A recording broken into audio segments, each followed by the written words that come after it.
we are very happy to have Dr. Elkhatib. He grew up in Ohio, where he received his Bachelor's of Science degree in biology from the Ohio State University in Columbus. After graduating from Ohio State University, he attended medical school at the University of Cincinnati College of Medicine, where he received his medical degree with AOA honors, graduating in the top 5% of his class. He spent a lot of time studying.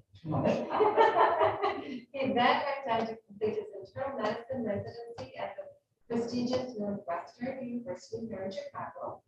And while completing a rigorous core internal medicine specialization, Dr. Elkhatib received several resident teaching awards, and he's an awesome teacher. You'll really be impressed with how much he right? And most importantly, he fell in love with Chicago. Don't we all? Yeah. That's why we withstand the weather here. Right? So Chicago is a great town. Then he went on to complete a subspecialty fellowship in gastroenterology at the University of San Diego. You like that nice weather. During his fellowship, he authored and published multiple publications in esteemed gastrointestinal journals. He also authored 3 book chapters in separate popular gastroenterology textbooks. So thank you very much, and you will proceed. Thank you very much. All right, so I know this is a small room, and this microphone is for everybody. So bear with me. I love seeing everybody here. I love these talks because who are here are the people that are usually taking control of their health. You're taking your time every day to actually come over here and learn about something. And this is something that's very important. And the fact that you're here is an amazing first step. So I love these talks because the people here are just very, very invested and interested. And I'm hoping to make this as informal as possible, where at any point if you have any questions, just please raise your hand. My goal here is really just to give a very broad but comprehensive overview about colon cancer. Everything from how it starts, to how we detect it, to how we treat it, and how we prevent it. And we're trying to do this in as compact of time as possible. It's like dinner time, and we're probably hungry, and it's like some belly ground. So bear with me. So I'll go ahead and get started here. Let's put this pointer may work this distance. All right, you're okay. So I want to start with an actual patient example. Just to kind of back up a little bit, and just piggyback on the introduction. So I've been in practice now doing GI here in Chicago for about 8 years, and total about 11 years. And I have a special interest and special focus in GI oncology, which is sort of the GI cancers, in particular the endoscopic treatment, how we can treat early cancers with scope instead of with surgery. So I have additional training in this called therapeutic endoscopy. So I see a lot of patients with malignancies, and colon cancer is obviously one of the top ones that we've seen. And so that's another reason this topic is very near and dear to me. So this is a patient that that I saw. Okay, a 62-year-old teacher.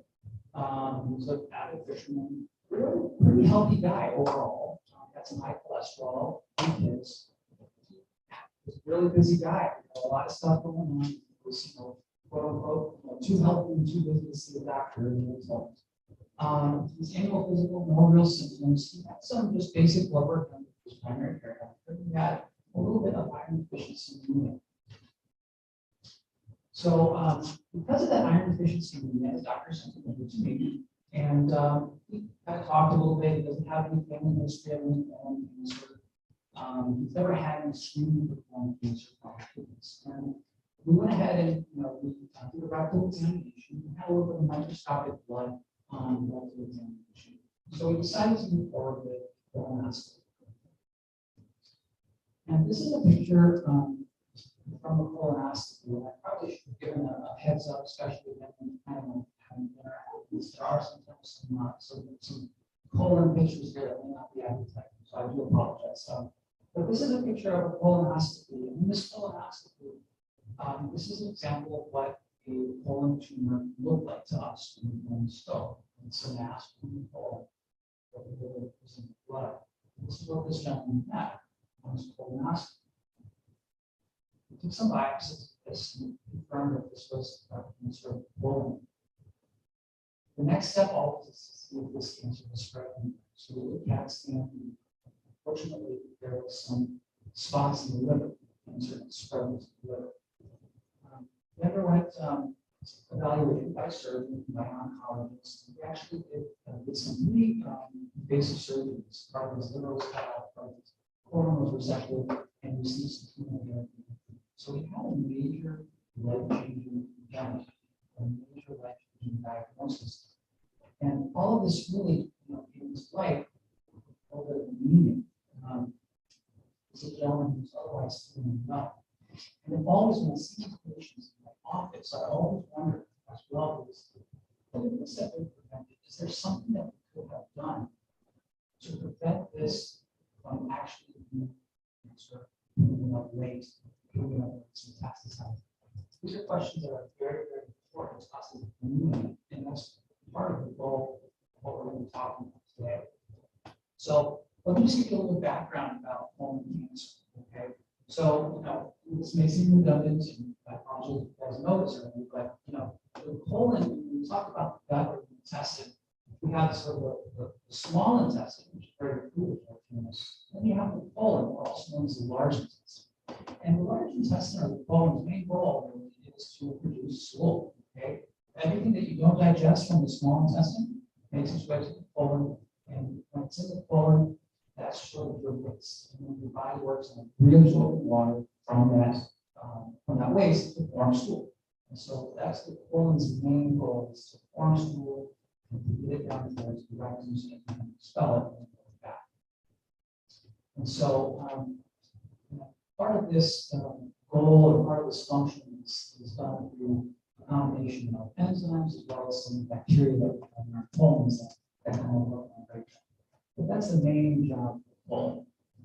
So when we're talking about cancer or tumors, you'll hear kind of the word neoplasm, okay? And neoplasm essentially is equivalent to the term tumor. But tumor itself actually just refers to unregulated growth of cells. So we have normal cells that grow under a usual control pattern. And that usual control pattern of growth is no longer controlled, uncontrolled growth. That's considered a tumor. And tumors can find a variety of different forms. Some things that you didn't think were tumors are actually tumors. For example, you can have a benign tumor, a wart. You have a wart on the tumor that's actually considered a tumor. That's actually considered a tumor. That's an example of a benign tumor, a benign proliferation of uncontrolled growth. Fibroids, also an example of uncontrolled growth of a tumor, but an example of benign, very common. Okay, these tend to occur in uterus. There's many other examples. Now, when we start talking about malignancy, okay, when that tumor is malignant, okay, we're referring to an uncontrolled growth that then becomes invasive, where the tissue itself is no longer just uncontrolled, which is growing locally. It starts to invade into deeper layers of the tissue, the layers of the body, and spread to different areas. That's called cancer. That's malignancy. It's invasive carcinoma. And so these are just examples of tumors, and sometimes making that distinction can be helpful. So whenever we diagnose a tumor of any kind, no matter what part of the body it is, we always talk about staging, right? So it's very common to hear the first question we have to be diagnosed, what's the staging? And staging is essentially means we're trying to figure out what is the extent of the tumor, what is the extent of the cancer. And the staging, the reason we put so much importance on it is it directly correlates or tells us how to treat. Okay? So in general, an early stage, for most most malignancies tends to be curable. That also applies in particular to colon cancer. Whereas in late stages, we lose, in many situations, we lose our ability to cure as effectively when we have a late stage. And the staging of a tumor depends in particular the colon we're talking about here. It's usually the depth of invasion. How deep is that colon tumor in separate colons? Has it spread to any of our lymph nodes? Has it spread anywhere else? So that's what staging involves. We'll talk about that here. So colon cancer is a very slow growing tumor. Okay, we take advantage of that slow growth, and we'll talk about that here in a little bit. But on average, the vast majority of colon cancers, all colon cancers, they actually start as a polyp. Okay, and the time it takes for a polyp to turn into a cancer, we don't know exactly, but we think it's somewhere along the line of years. Okay, with a few exceptions. We think that may be around roughly 5 to 7 years, for example. So it's not an overnight thing. And so polyp essentially is this little sort of lump that you find inside your colon. They tend to be small, they can have different sizes and shapes. And after you develop a mutation in the actual cells that are in part of this polyp, that can change it from being a benign polyp, or what we call an adenomatous polyp, that mutation can then lead to progression where you now have a precancerous polyp, which then becomes an actual cancerous polyp. And that cancerous polyp can then invasive. So there's a stepwise progression. What is a polyp? Yeah, so polyp, I'll show you kind of a basic application here. But this is a polyp. A polyp is, just think of it as like a little lump, a little sort of a little numbing. You know, that's the technical scientific term. And it's not. It's a little lump, and these things show up as sometimes the size of a simple pencil eraser. Okay, so it's a little growth. It's sort of like what you maybe what a worm would look like inside. And so that's what this is an example of what a polyp could look like. Okay, so usually small growth that's different from the lining of the colon. And the polyp itself has potential to turn into cancer. So not every colon polyp goes on to form cancer. Okay, a fraction of them. We don't know exactly what percentage of colon polyps go on to form cancer, but we think somewhere along the lines, maybe 10, 5 to 10%. So these polyps potentially, when you find them, if you have them, if you let them go, potentially, there's a chance that over the next several years, they can go from being a small polyp to an actual cancer. So this is a very important premise for colon cancer, is that we have a precursor. Colon cancer doesn't just show up as colon cancer. It starts as a small polyp, and it takes a lot of time for that polyp to turn into cancer. That's kind of a gift for us, because that gives us a potential window for us to intervene. So when we, as gastroenterologists, one of our primary goals is to try to find polyps in patients and remove them, because removal is most of the time very easy. And by doing so, we can actually prevent colon cancer. So this precursor polyp, is something that makes colon cancer a manageable, potentially extremely condition. We'll talk about that. Okay. So, what are, shift gears here a little bit. So, what are the signs and the symptoms of colon cancer? What are some of the things that people feel that could be an indication that they have colon cancer? Well, the big one I want to bring up is blood. The blood in the stool. Okay. That could be, you have a bowel movement and you look down your stool and you see spots of blood, or sometimes streaks of blood. Or sometimes you can see blood in the toilet. Okay. Sometimes you may even see it just on the toilet paper. Okay. I know many people do their business and then flush, but gastroenterologists can't emphasize enough how important it is. So look at your business. Okay. done before you flush, always take a look, because it's really good window into schools, really good window to your gut health. Potentially, maybe able to cut some things by value. I'm not talking about systems. I'm about taking a look. And if you see blood, that's something that definitely always needs to be addressed with your doctor. Okay, because that could be one of the signs of colon cancer. Now, there's many other things that can cause blood in the stool, right? Probably all thinking hemorrhoids, right? So, absolutely. Hemorrhoids are the most common, and they are far and more common than colon cancer in terms of causing fracture. But we need to make sure that it's okay. And we can do that. There's ways to make that distinction.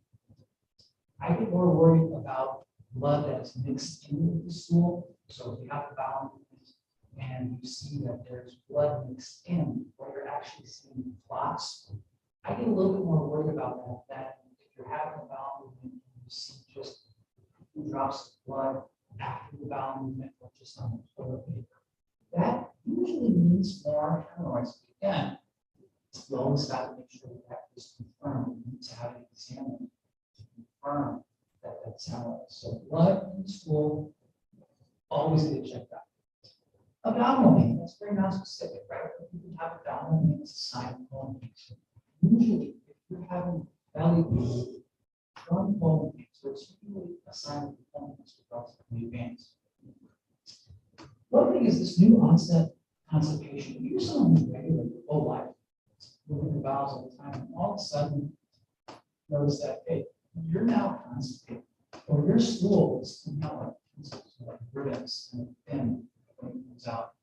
That's something that also needs to be checked out. That could be a sign that there's growth in there that's narrowing your stool as it tries to come out. Again, many other causes, benign causes of constipation, but these are some of the symptoms that we can see. Weight loss, unintentional weight loss, okay? We never like that. If you're losing weight, expect the same amount of foods that you usually do. That could be a symptom. That's something that is not right with your body, be an infection or potentially weakness. Anorexia just means you lose your will to eat, your desires to eat. But in some rare situations, people can show up with colon cancer because they have a bowel obstruction. But the biggest ones that really I want to highlight here is no symptoms. Okay, many people are diagnosed with colon cancer and they have no symptoms whatsoever. Okay, that is why screening, which means looking for cancer before the onset of symptoms, is very, very important. Because most of us who get colon cancer, we don't actually have any symptoms. We may have a subtle change in our blood, or we're iron deficient or anemia. But many of us don't have symptoms. These are some of the things that we can see as potential symptoms for colon cancer. This is just an example of a CT scan here that I found. This is where it's lighting up is your colon, and this kind of dark area here is where colon cancer, the arrow is pointing. It's just kind of narrow area. So these are some statistics. I'll kind of go through here a little bit before we get to sort of what we need here. But colon cancer is a very common cancer. It's the third most common cancer worldwide. It's the second leading cause of cancer death in the U.S. And every 3.5 minutes, someone is diagnosed with colon cancer. Every 2 minutes, someone dies from colon cancer. So these are pretty sobering statistics. The lifetime risk of developing colon cancer for average population about 4%. Okay, there's obviously some wiggle room. Of the patients who are diagnosed with colon cancer, 65% survive 5 years. So that means 35% of people who are diagnosed with colon cancer are not surviving the past 5 years. That's a number we're trying to change. We're actually doing much better on it. The survival of colon cancer, how we do colon cancer, and the ability to cure directly dependent on the stage. I won't go into too much details here. I just have a busy slide, but I'm going to look at this slide here. This data just shows us that if you look at this graph over here, people who have localized cancer, cancer that's just in the colon, does not move anywhere. Their 5-year survival is upwards of 90%. So if you really well, okay, we're able to actually cure greater than 90% of these patients with early localized cancer. As we get further down, if you look here at the distant, we have an advanced stage. This means that the cancer has spread somewhere else. Only 13.5% are around in 5 years. So it's a really low number. So again, just harping on the importance of picking up the cancer early. We pick it up early. We have an early stage.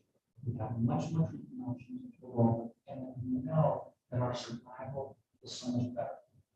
This applies to every cancer. Pick it up early, you can do so much more. But the colon cancer, the numbers really show.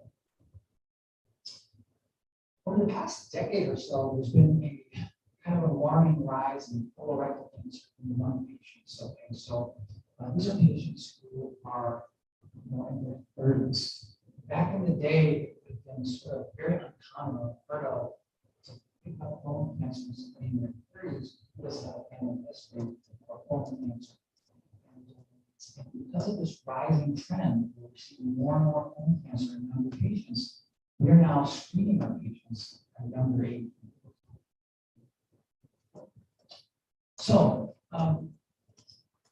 treatment. So, we get diagnosed, say there's a diagnosis of colon cancer. How do we fix it? What do we do when we diagnose? How do we live it? Well, again, it's going to depend here on the stage. Okay, so in early stage colon cancer, our options for treatment are potentially to fix it with a scope. If it's a very, very early stage, this may be something you take out with colonoscopy and special techniques. Iron surgery, doesn't require any chemo, nice and clean. For a very early stage.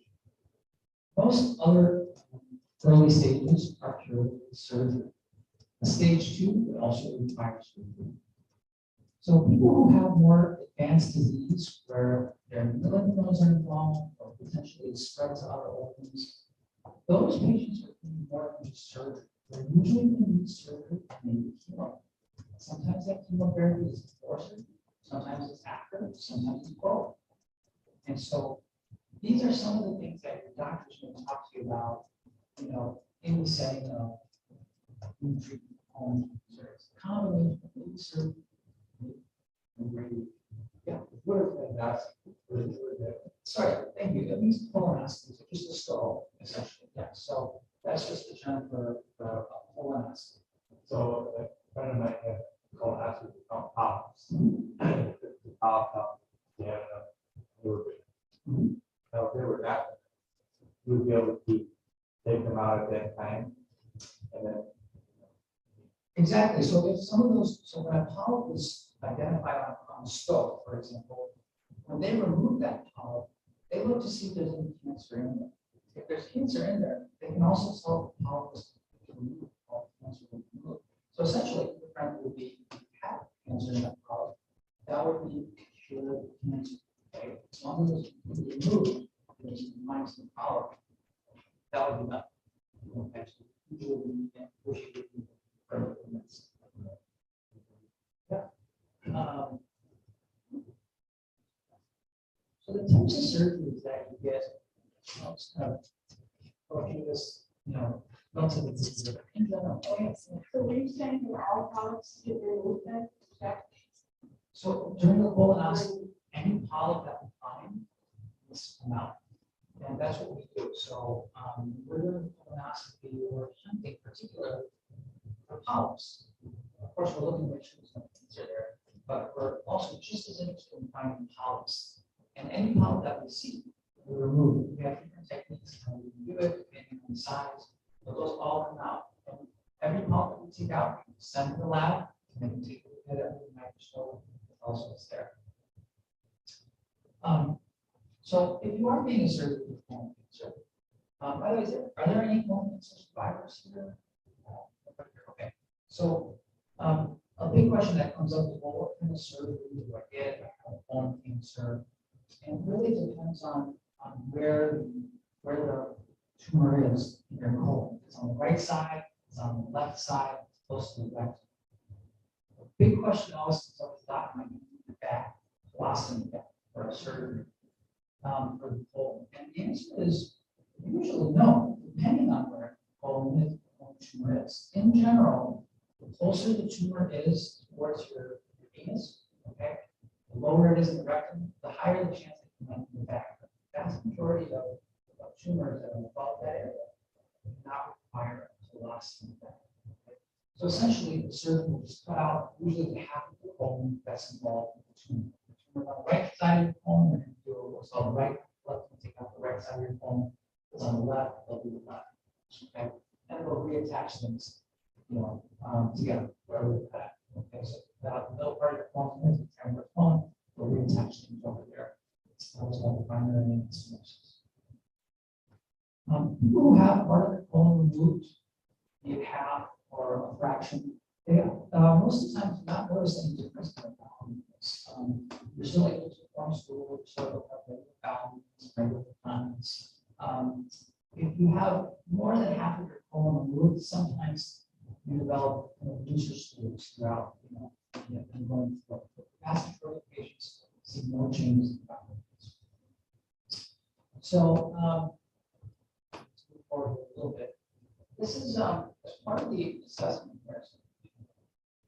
As part of the assessment of colon cancer when you get diagnosed, in addition to getting CAT scans, we do ultrasounds to measure the depth and determine the stage for any limit. So if the cancer is diagnosed on colonoscopy, the next step is to get a CAT scan, make sure it hasn't spread anywhere. If it hasn't spread anywhere, a lot of times we may also do a little ultrasound to make sure that it's not too deep.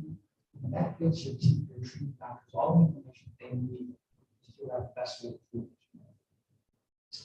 So just to kind of get to your question there about how we remove polyps with the scope. So these are just some diagrams of what we're doing when we identify a polyp during the colonoscopy.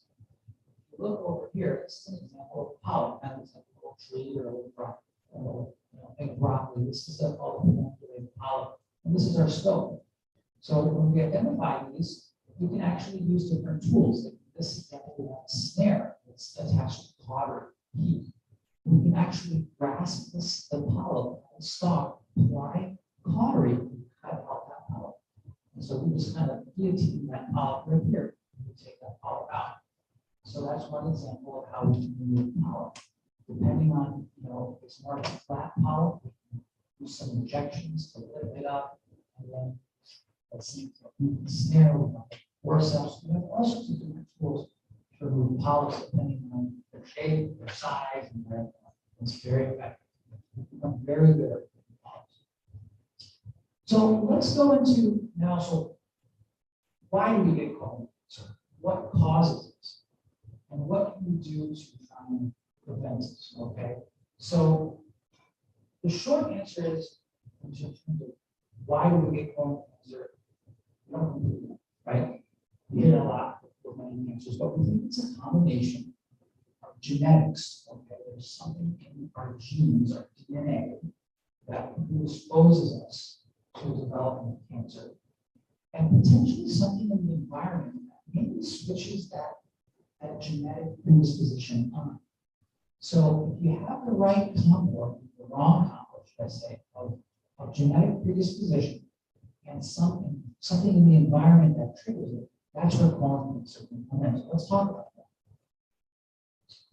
So when I think of risk factors, I like to break it down to two categories. Things that you can control, that's the environment part I was talking about, and things that you can't control, genetics. You can't do anything about genes, right? It's not. So in terms of environmental risks, here are a couple of things that really raise the risk. Okay, smoking is a big one, right? It's been bringing us because of the risk of cancer, smoking for multiple organs, lung, the pancreas, but the colon is also a big risk factor.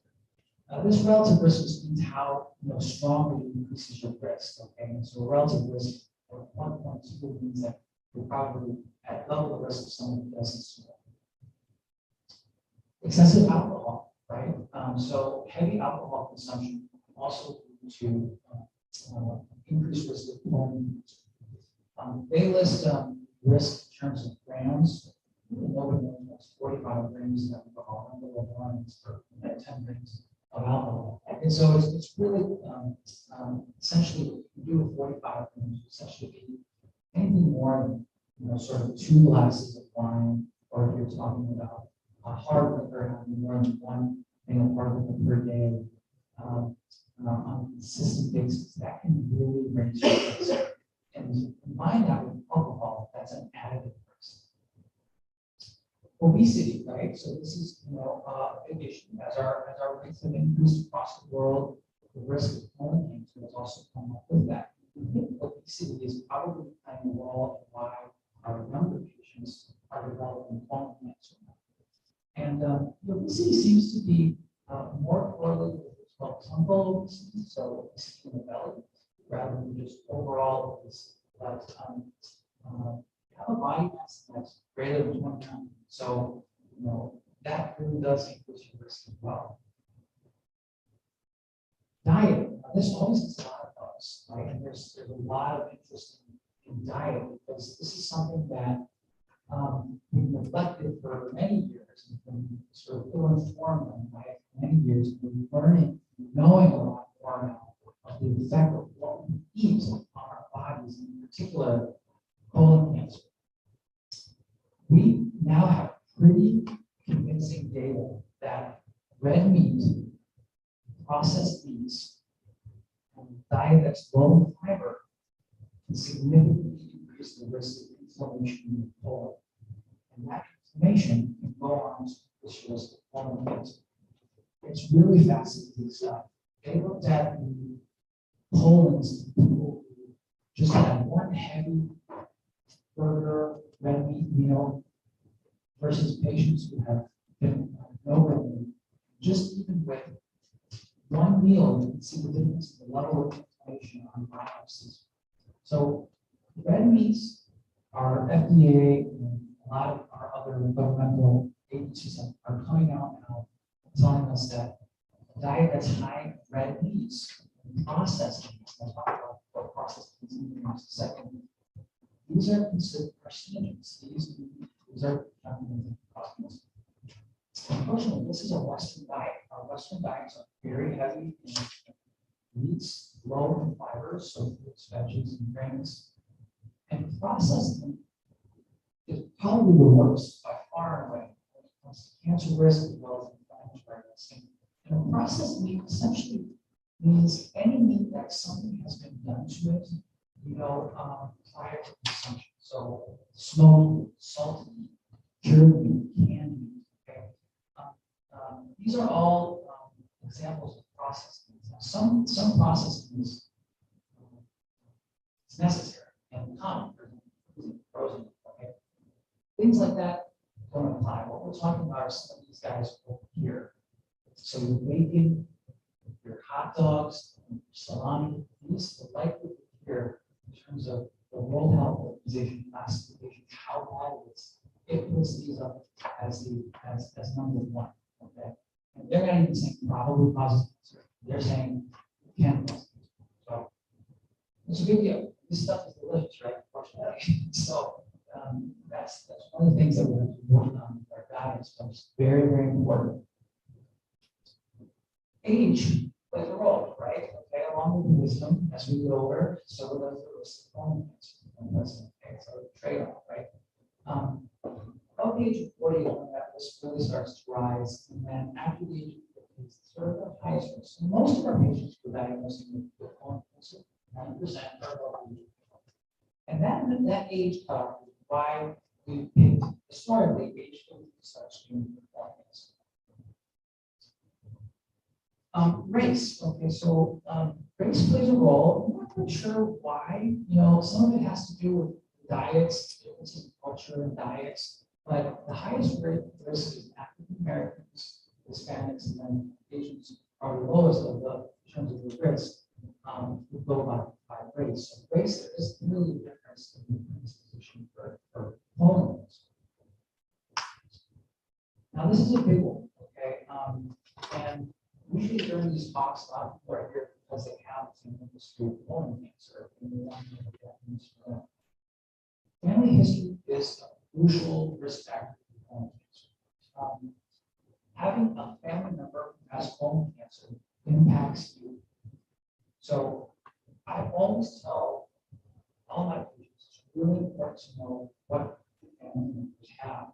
When you're at Thanksgiving, I know it's not a great conversation for Thanksgiving table, but you want to ask your family and want to know, you want to be in tune who has cancer in the family. That can directly apply to you. People who have a first degree family, that means a father, a sibling, daughter, with colon cancer, your risk of colon cancer personally goes up. Okay, it goes up significantly. We actually treat you differently if you have a first degree family member. You start looking for cancer in you at a younger age, essentially, and we look a lot closer for it. So you have 2 to 3 fold increase in colon cancer if you have a first degree family. If that first degree family member is diagnosed at a young age, that's an even higher risk. So if you have a colon cancer over the age of 15, and one of your family members, that directly affects you. So you need to know if somebody has that because you have a 10-fold increased risk of somebody having colon cancer. I'll just kind of breeze through here, but there are some inherited or genetic symptoms that people can have that may increase the risk of colon cancer. Those are things like Lynch syndrome. We'll kind of go through that. You know, I'll stick around for any questions if anybody has any particular interest in talking about some of the genetic symptoms that are out there, like Lynch syndrome or FAP. That gets a little bit specialized. So I'm going to stick around afterwards if somebody has any questions afterwards. But those apply to the vast majority of people. Breast cancer, certain breast cancers carry a mutation. It's a BRCA1 mutation that actually will increase your risk of colon cancer. So if you have a personal history of breast cancer, that's something you also want to ask your oncologist right after there was a risk of colon cancer. Inflammatory bowel disease, that means people have Crohn's colitis, ulcerative colitis, is also a very important category. And it doesn't apply to most people, so I'll kind of stick around afterwards. Maybe it has any questions about inflammatory bowel disease and the risk of colon cancer. These are some diseases that raise your risk of colon cancer. So just to kind of summarize the risk, really, in terms of the environment, things that you can change. Smoking, alcohol, what you eat, and then your weight. These are things that you can modify to dramatically reduce your risk of colon cancer. Things that you can't really change is age, race, and family history. Okay? A combination of all these factors here are things that will increase your risk of colon cancer. So, kind of get to the heart of the talk. To summarize, colon cancer is a common cancer. It's not a common cancer. We talk about 4.4%, which is not inevitable. It starts as a small polyp, and over time grow, and that growth is slow. And the survival of colon cancer depends on how early we can get up. And finally, there's multiple risk factors that can calculate your risk of colon cancer. So first, all right. So what do we do with this information? We talk about what colon cancer is, where it is, partly what causes it, what are the risk factors, how we treat it. With this information, what can we do? Well, we can kind of take control of our health and use that information to take that extra step, that extra effort to keep us out of trouble. And so that's where screening for colon cancer is.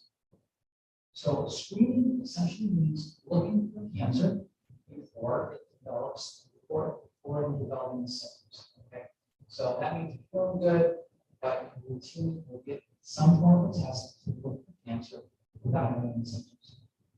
So because colon cancer grows very slowly, we can actually pick things up well before we reach a stage 3 or stage 4. And so when we're doing our screening for colon cancer, we're not just trying to pick up early colon cancer.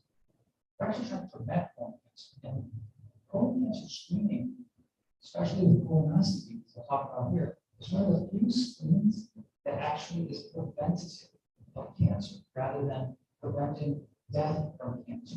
Okay. So let's see. We have many committees and guidelines that tell us how to screen for colon cancer and how often. We'll talk about that right now. These are some of the societies, the American Cancer Society, the American Gastroenterologist.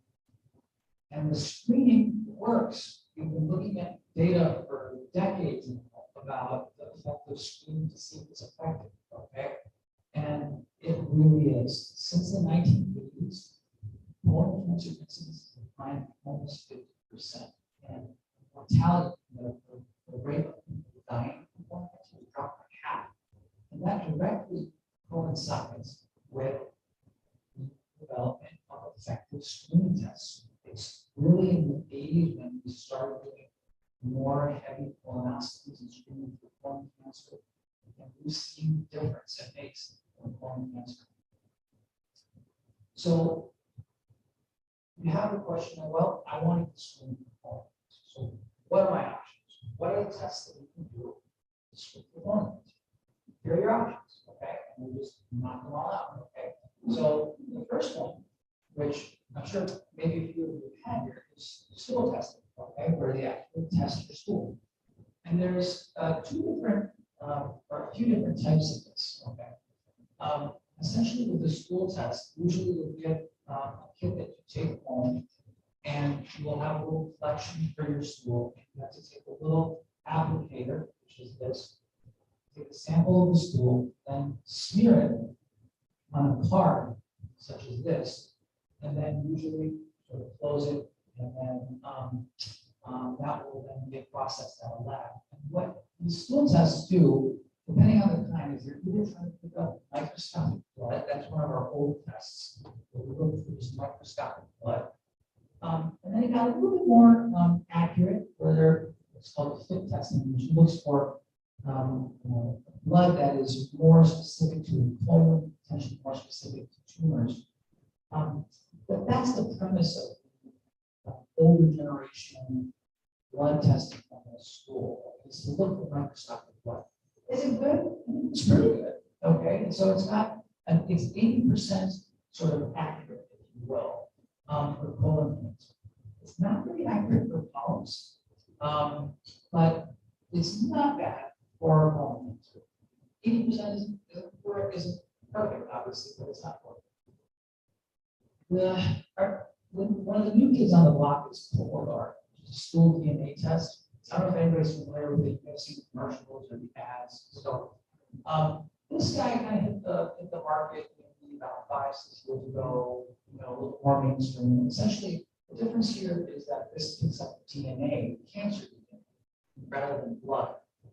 And this boosted the accuracy to about 92%. And so most of the times when we're talking about deciding on stool testing, if we're going to do stool testing, this is the way it is, okay, rather than the older ones that I was talking about. I want to do the stool DNA testing. Now, the DNA testing still has its limitations, okay? It's not 100%. No testing is 100%, but it's only about 40% accurate for picking up polyps. So the other thing to consider with these stool cards is if it comes back positive, what's the next step? A colonoscopy, right? So the colonoscopy is always going to be needed. You have a positive stool card test to see what's going on. So keep that in mind. So here comes the gold standard, which is colonoscopy. Colonoscopy essentially will take a fiber optic scope. It's very flexible. It has a high definition lens on the tip of it. And we essentially go through the rectum and while you're asleep under sedation. And we check the entire colon on a big high definition screen and we look around. And we pull, brain polyps and tumors in the sort. It takes about anywhere from 15 to 30 minutes, depending on what we find. And it's a very, very safe procedure. This is an example of our scope looks like. Okay, this is sort of our workhorse device when it comes to doing colonoscopies. This is the part that has the lens. Through here, we have different ports where we can do different therapeutic maneuvers, so we get our snares out, and so we can irrigate, and things like that. As part of sort of the colonoscopy process, there comes a bowel preparation. This is what I do.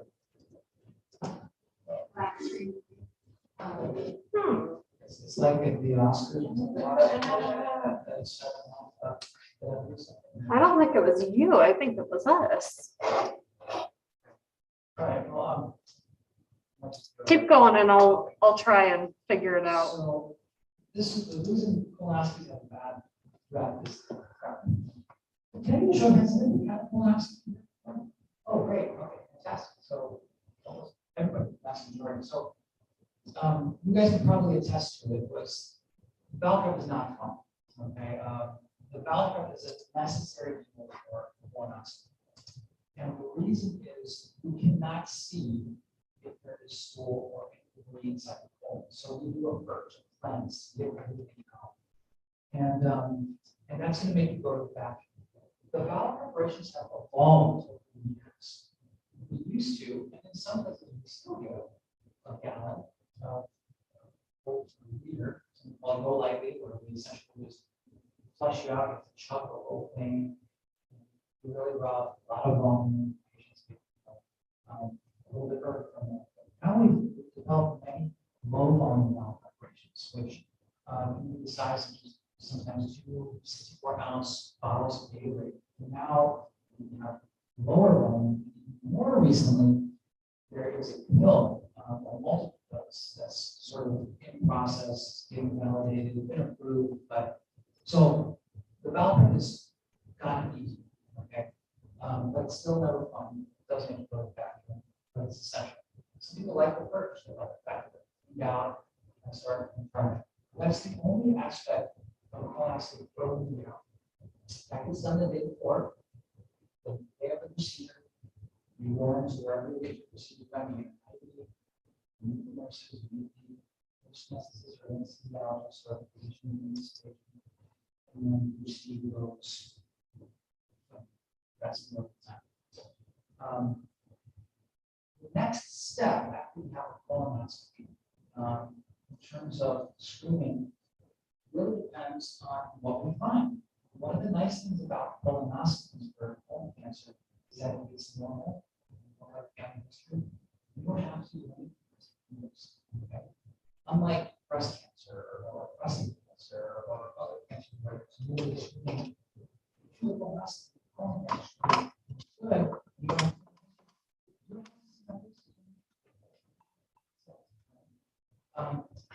Hey Joe, this is Meghan. Oh, the presentation or the projector just came back on. It went off and now it just came back on. So thank you. Okay, bye. School day is years, initial older school artifacts.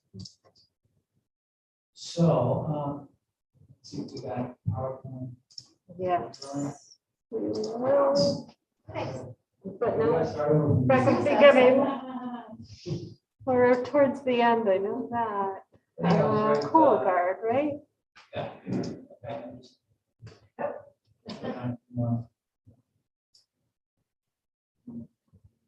So Dr.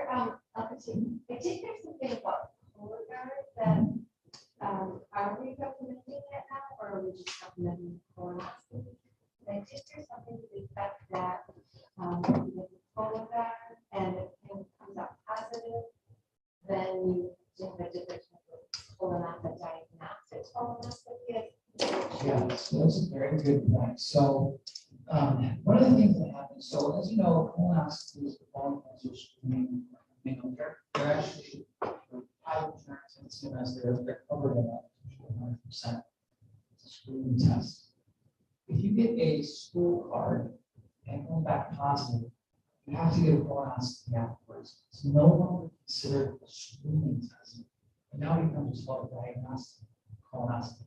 So then your insurance then will apply whatever restrictions that they have, the copay, or things like that. So that's another sort of disadvantage. As gastroenterologists, we are a little biased.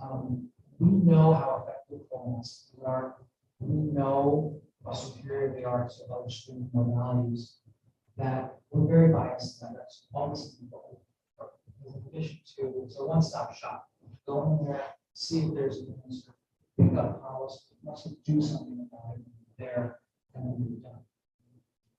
Not have to worry about things for several years. So we're very biased. But we're also very aware that the most important thing is that the screening test gets done. The most effective screening test is the one that's done. So as long as some form of screening for colon cancer is done, we're happy. It's when we're not screening that we're running into problems. And we're really trying to boost our screening incidence in the population. There's still a big part of us that are expecting to screen for colon cancer. And a lot is just because of misinformation. A lot of concerns about what it involves and how to go about doing it. That's why this talk is important. It's sort of help shed some light on the process. So let's see. You want to use the gas one? Yes. Theoretically. Nope.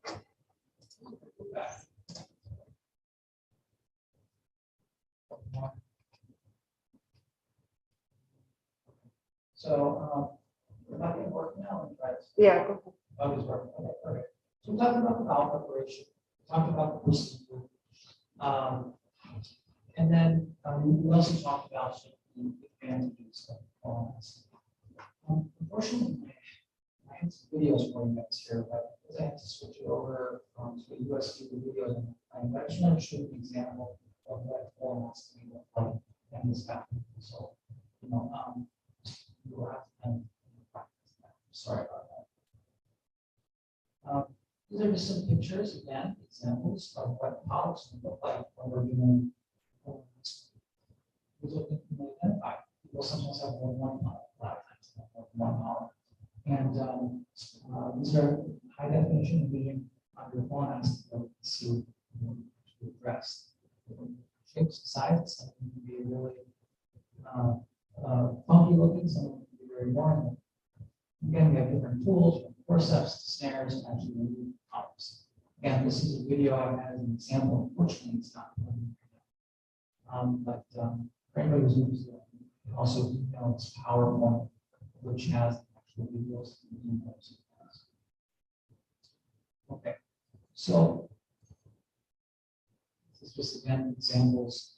We can get pretty fancy with the colonoscopy. Actually, pick up tumors or liver cancers that are quite large, spreading them. We have different techniques and tools that we can use to actually remove this fluid. Endoscopy, nice, beautiful little scar. And another example. So when we talk about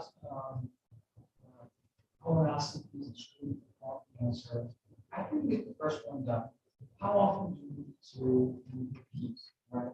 So if you have no polyps, like we talked about, 10 years, okay? It's really not that bad. If you have 1 to 2 polyps that are small, a lot of times it's 5 to 7 years for colonoscopy. If you have a lot of polyps, more than 3, or any of those polyps are big, we can do extra close eye on them because these are the patients that have a higher risk of forming colon cancer. And so we actually do things within 3 years. If any of your polyps have cancer, extra close eye, we actually do one in a couple of months to make sure that everything's completely.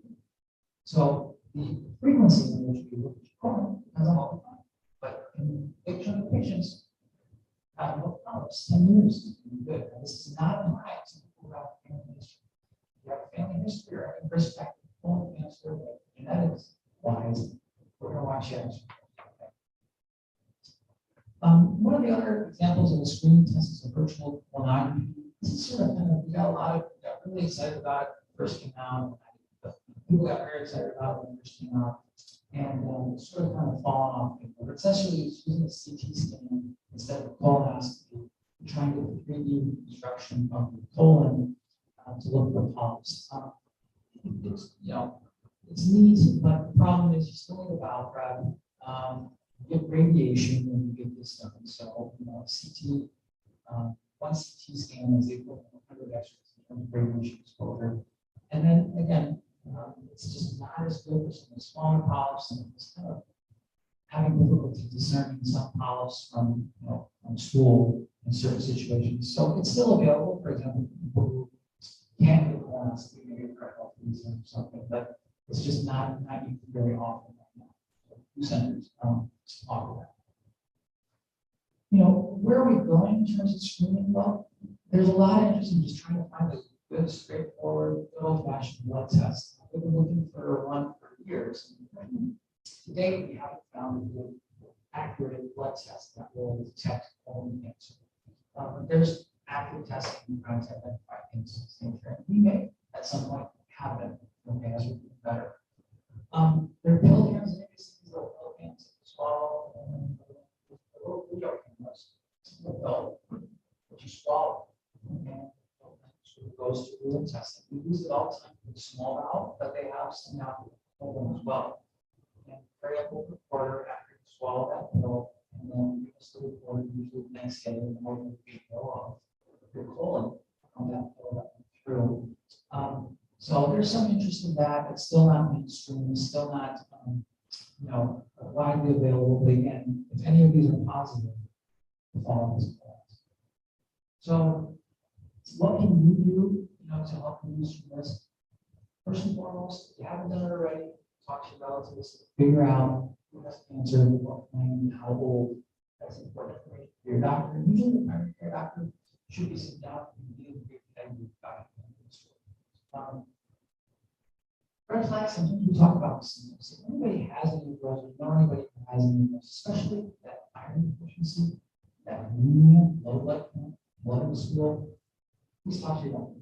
Okay. Modify the lifestyle.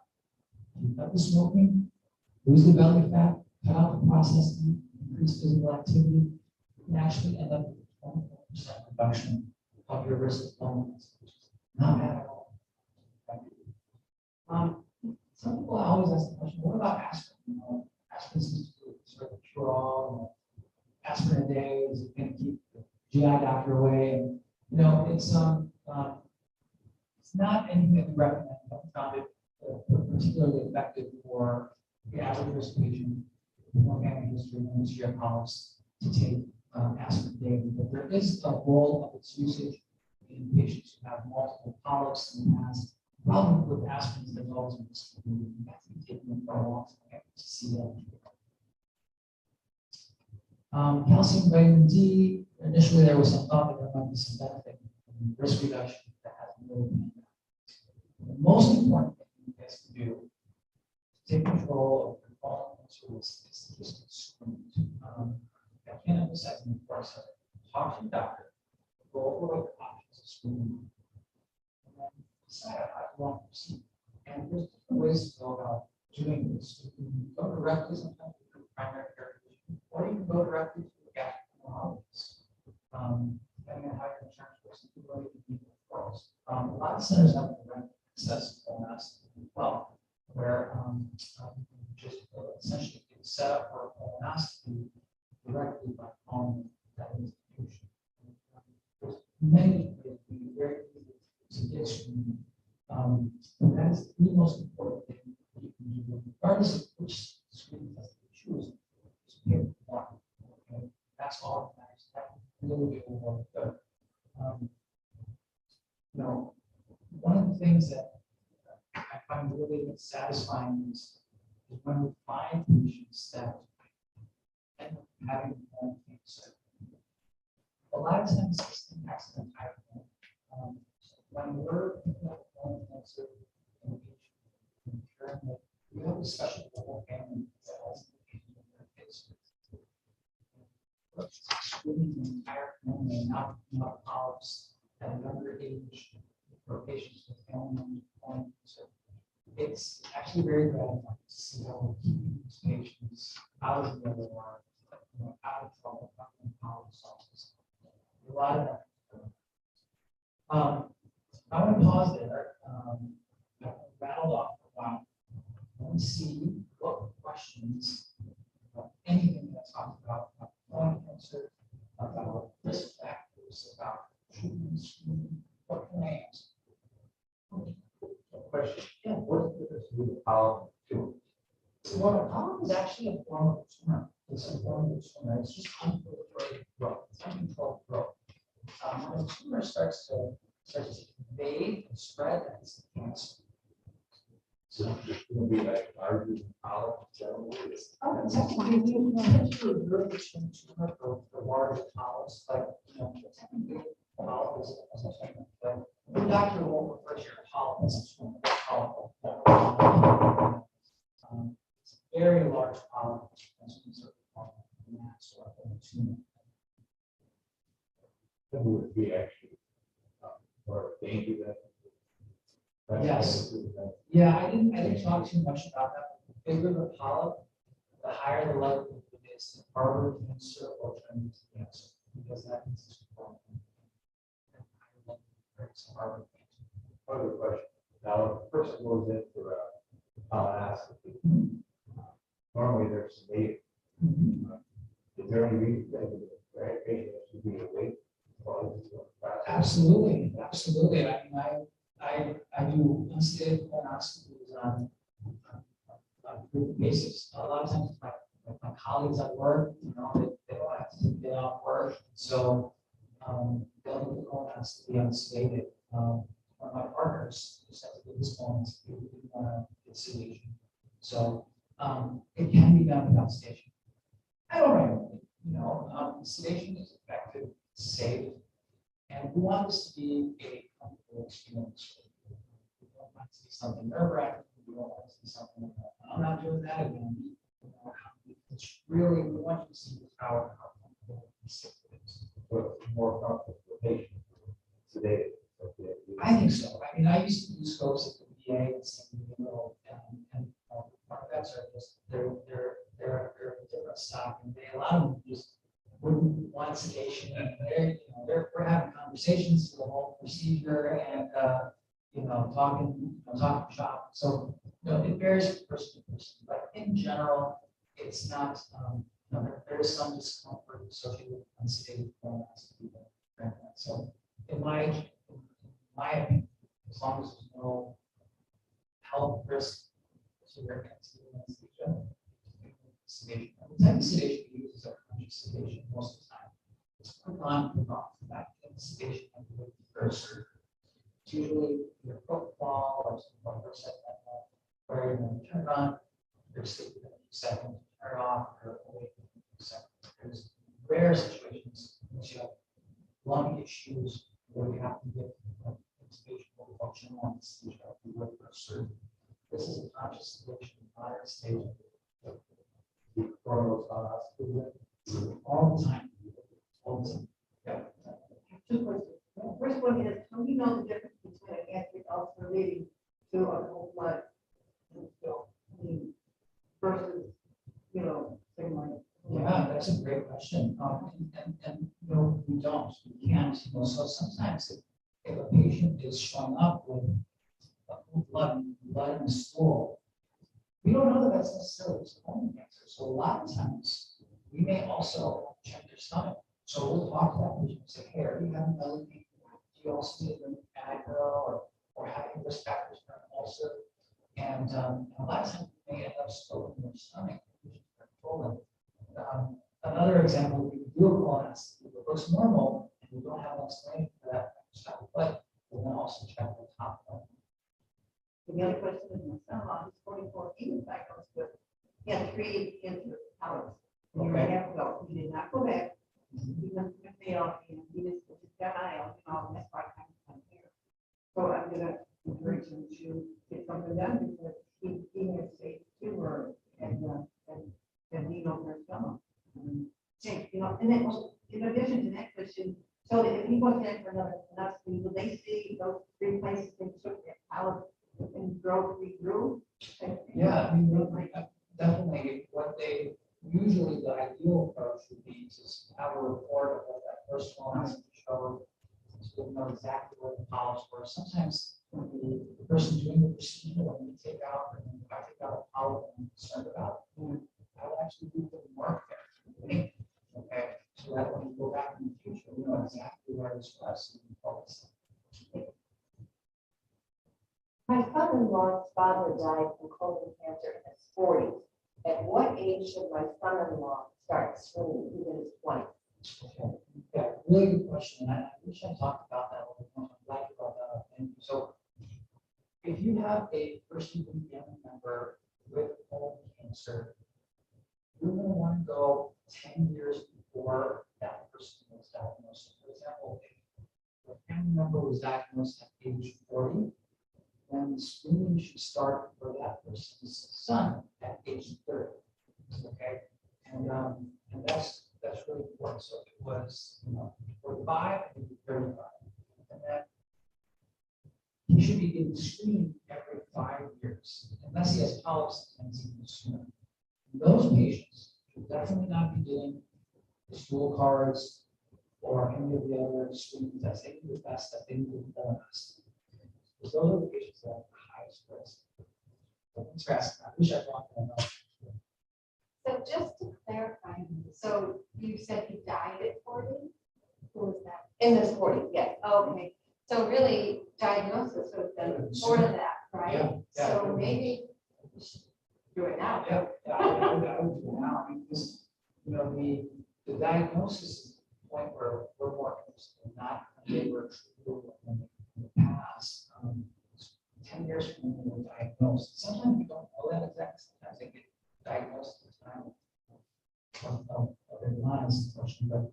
But so it sounds like in this situation, now would be a good time to start with.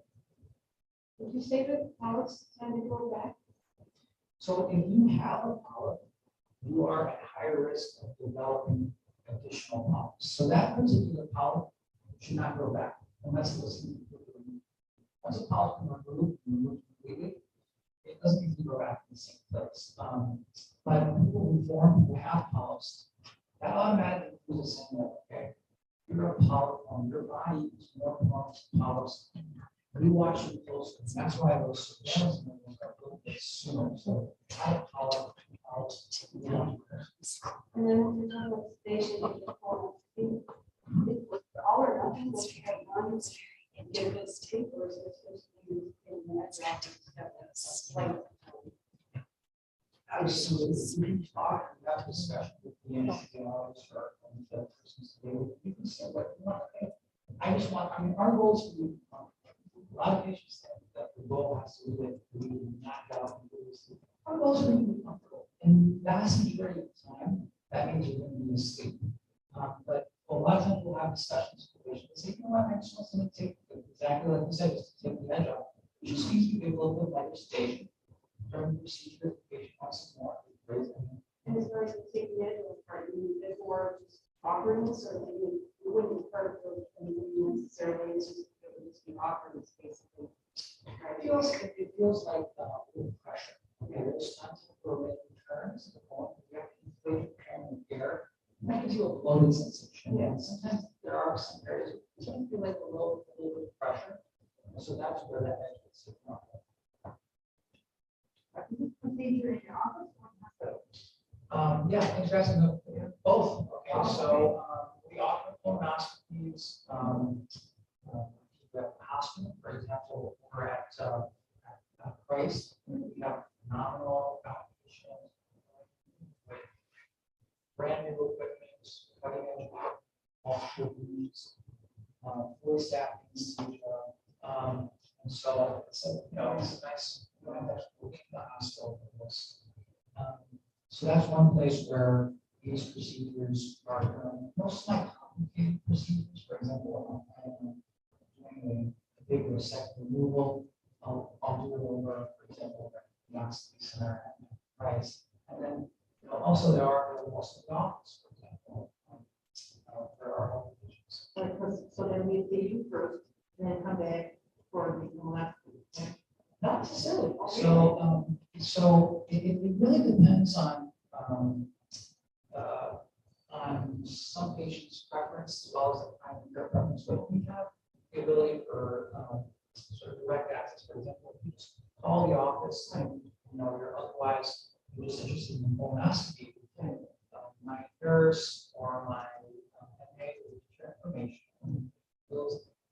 sounds like these are relatively straightforward. We're able to directly determine for colonoscopy where we like. Now, if there's some issues, for example, we have symptoms or a lot of medical, a lot of times we want to chat first, just to kind of go over the impact. If the process or the electoral is changing over the last 15 years.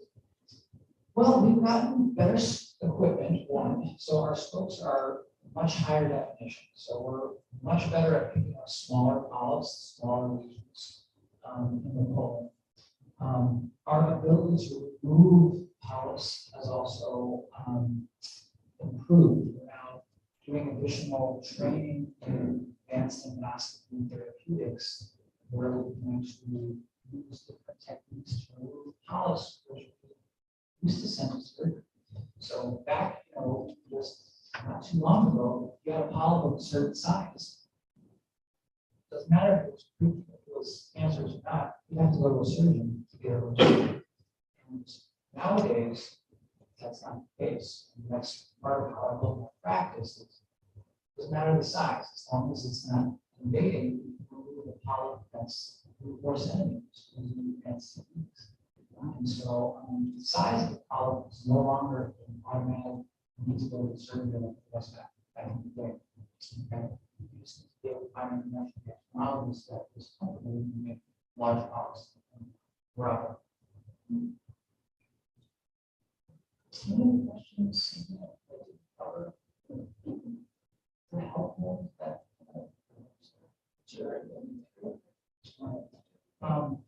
this is my personal email address. If you guys have any questions, shoot me an email. This is my office number too. If anybody wants a copy of the PowerPoint, and there's questions, really wants to get questions about screening for colon cancer, shoot me an email. We'll get all that numbers, tell them you want to talk about them, see us last talk and chat, and we'll discuss. Okay. I'll stick around a little bit afterwards too. So do you want to add anything in terms of contact or anything like that? No, I'm good. Thank you so much for coming. And if I could just have your forms right, I'd like to know is how you found out about the program. And most of the time. And we do have